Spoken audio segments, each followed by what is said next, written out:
তো হ্যালো বন্ধুরা, আমার এই ছোট্ট ব্লগে তোমাদের সকলকে স্বাগতম জানাই। তো তোমরা দেখতে পাচ্ছ চারিদিকে কত কুয়াশা। আর আজকে আমি অনেকটাই খুশি, অনেক খুশি যে তোমাদেরকে কি বলে বোঝাবো। ফাইনালি আমি সিআরপিএফে সিলেক্টেড হয়ে গেছি। অনেক কষ্টের পর, অনেক কষ্টের পর সাকসেস পাওয়া যে উম, কতটা মানে খুশি সেটা তোমাদেরকে বলে বোঝাতে পারবো না। তো অনেক কষ্টের পর আমি সাকসেস পেয়েছি। আর এই যে গ্রাউন্ডটা দেখতে পাচ্ছ, এই গ্রাউন্ডে এই গ্রাউন্ডে কেউ থাকুক বা না থাকুক, আমি আমি প্রত্যেক দিন এসে রান করতাম। তো বাপু তেরা বেটা ফৌজি বান গয়া ইয়ার। অ্যাট লাস্ট ফাইনালি আমি সফলতাটা পেয়েছি। তো আর যাবে হোক, দীর্ঘ 7 বছরের পর সাকসেস পেয়েছি। আর সাকসেস পাওয়ার পর সমস্ত দুঃখ তুমি ভুলে যাবে। আজকে সত্যি কি বলবো, আমি এতটাই খুশি যে তোমাদেরকে বলে বোঝাতে পারবো না। অ্যাট লাস্ট ফাইনালি সাকসেসটা পেয়ে গেছি। তো তোমরাও পরিশ্রম করতে থাকো, নিজের ওপর বিশ্বাস রাখো, ভগবানের ওপরেও বিশ্বাস রাখো। তো অবশ্যই তোমরা সাকসেস পাবে। আর তোমরা যখন রানিং করবে বা কোনো কিছু প্রিপারেশন নেবে, তোমাদের আগে পিছে সবসময় অনেকজন টিটকারি মারতে থাকবে, এমনকি নিজের ফ্যামিলিতেও তোমার বাধ্য হয়ে যাবে, তোমাকে বলবে যে আর নয়, অনেক হলো, এবার তুই অন্য কিছু রাস্তা দেখ। আমাকেও বলেছিল, কারণ তবুও আমি হাল ছাড়িনি। আমি কিছুতে হাল ছাড়িনি, কারণ আমার জেদ ছিল যে আমাকে কিছু একটা করতে হবে। ঠিক সেরকম নিজের ওপর জেদ রাখো বন্ধুরা, অবশ্যই সফলতা বলে কিছু রয়েছে।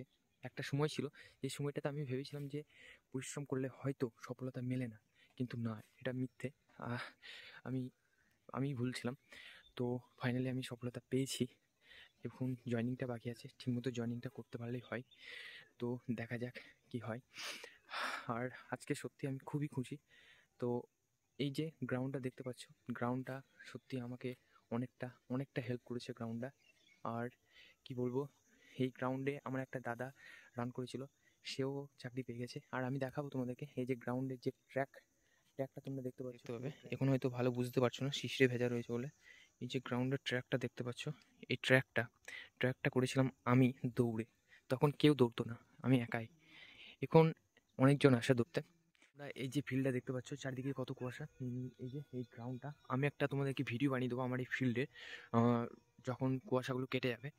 তো এই ফিল্ডে কেউ থাকুক বা না থাকুক, আমি এভরিডে প্রত্যেক দিন আমি রান করতাম। আর দুপুরবেলায়, সকালবেলায় এমন এরকম কুয়াশা থাকতো, আর এই কুয়াশাতে আমি মুখে মাস্ক পরে রানিংয়ে বেরিয়ে যেতাম। আমি কুয়াশাকেও ভয় করতাম না, আর দুপুরবেলায় রৌদ্রকেও ভয় করতাম না, এমনকি গরমকালেও। তো একটা কথা বলবো, যে তুমি পরিশ্রম করে যাও, সফলতা অবশ্যই মিলবে। কারণ একটা সময় এসেছিল, যে সময়টা আমি ভেবেছিলাম যে পরিশ্রম করলে হয়তো সফলতা মেলে না, এটা একটা ফালতু কথা। কিন্তু হ্যাঁ, ভাগ্যটা অনেকটা ম্যাটার করে। কারণ ডেফিনেটলি আমি একটাই বলবো, যে ভাগ্য তোমাকে অনেকটাই তোমার সফলতার আগের দিকে বাড়িয়ে দেয়। এমনকি ভগবানও, অর্থাৎ ভগবানের উপর যারা বিশ্বাস করে তাদেরকে তো বলবো তোমরা ভগবানের উপর বিশ্বাস করো এবং নিজের উপর বিশ্বাস করো, অবশ্যই তোমরা সফলতা পাবে আমার মতো। আর আর একটা কথা বললে হয়তো তোমরা হাসবে, যে এই ফিল্ডে আমি যখন একা রান করতে আসতাম তখন কেউ আসতো না। আর তখন অনেকটা অন্ধকার হয়ে থাকতো, আর আমার প্রচণ্ড ভয় লাগতো। তাই আমার একটা পাওয়ার রয়েছিল, যেটা হচ্ছে ভূতু বন্ধুকে আমি ফ্রেন্ডস করে ফেলেছিলাম। আমার ফ্রেন্ডস হচ্ছে ভূতু বন্ধু। তো ও আমাকে সব কিছুতে সাহায্য করতো। এটা আমি মনে মনে ভাবি যে আমাকে আমার ভূতু বন্ধু হেল্প করবে কোনো কিছু আটকে গেলে। তো আমার সবথেকে বেস্ট ফ্রেন্ডস হচ্ছে ভূতু বন্ধু। তো ও সত্যি খুব ভালো আমার মনের মধ্যে রয়েছে। থ্যাংক ইউ স্পেশালি ভূতু বন্ধুকে, আর থ্যাংক ইউ স্পেশালি আমার ভগবানকে, যে আমাকে ফাইনালি সাকসেসটা পাইয়ে দিয়েছে। তো আমি আমার ভিডিওটা এখানেই শেষ করে দেবো, অনেকটাই বড় হয়ে গেছে। তো আজকে আমি অনেকটাই খুশি যে অ্যাট লাস্ট ফাইনালি সফলতা বলে, পরিশ্রম করার পর সফলতা বলে কোনো কিছু পাওয়া যায়। একটা সময় ছিল, যে সময়টাতে আমার সাথে রানিং করা বা আমার সাথে কোচিং করা যেসব বন্ধুরা ছিল, তারা সফলতা পেয়ে গেছে। এমনকি একটা বন্ধুকে আমি ফোন করেছিলাম, তখন ও এসএসবিতে জব করছে। আর আমি ফোন করার পর আমি বললাম যে আমি বিক্রম বলছি। কল রিসিভ করার পর আমাকে কে বললো, আমি বললাম যে আমি বিক্রম বলছি। তারপর ও সঙ্গে সঙ্গে ফোনটা কেটে দিল। ওই দিনটাও আমার মনে আছে। আর কি বলবো, এই ফিল্ডে রানিং করা সব বন্ধুরা এখন জব পেয়ে গেছে। যেসব বন্ধু, আমি নাম নেবো না, তারাও আজ বাড়ি এলে ফোন করে না, তারাও ভুলে গেছে। হয়তো তাদেরকে বললে তারা বলবে যে ফোন নাম্বার নেই, নতুন ফোন কিনেছি, ফোন চেঞ্জ হয়ে গেছে, এরকমও বলেছিল আমাকে।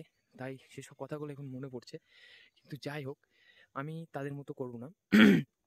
কারণ সবাই সবার মতো না। তো এটাই বলবো যে সফলতা পেলে কাউকে ছোট ভেবো না। সেও একদিন তোমার মতো সেও করতে অর্থাৎ করে দেখাতে পারে। এমনটা তার মধ্যেও পাওয়ার বা শক্তি রয়েছে। আর নিজের মধ্যে বিশ্বাস রেখো বন্ধুরা। এটাই বলবো, কখনো হাল ছেড়ো না। যেমনটা আমি সত্যি কি বলবো, দীর্ঘ ৭ বছরের পর পরিশ্রম করার পর যখন সফলতা পাই, সফলতার যে আনন্দ অনুভূতিটা আমি বলে বোঝাতে পারবো না। উম এতটাই খুশি। কিন্তু হ্যাঁ, উম অনেকে অনেকজন অনেক কিছু বলবে, কিন্তু সেগুলোকে তোমাদেরকে অ্যাভয়েড করে চলতে হবে। তো আমার ভিডিওটা আমি এখানেই শেষ করলাম। যদি আমার ভিডিওটা ভালো লেগে থাকে অবশ্যই লাইক করবে এবং বেশি করে শেয়ার করবে আর সাবস্ক্রাইব করে আমার চ্যানেলটার পাশে অবশ্যই তোমরা থাকবে।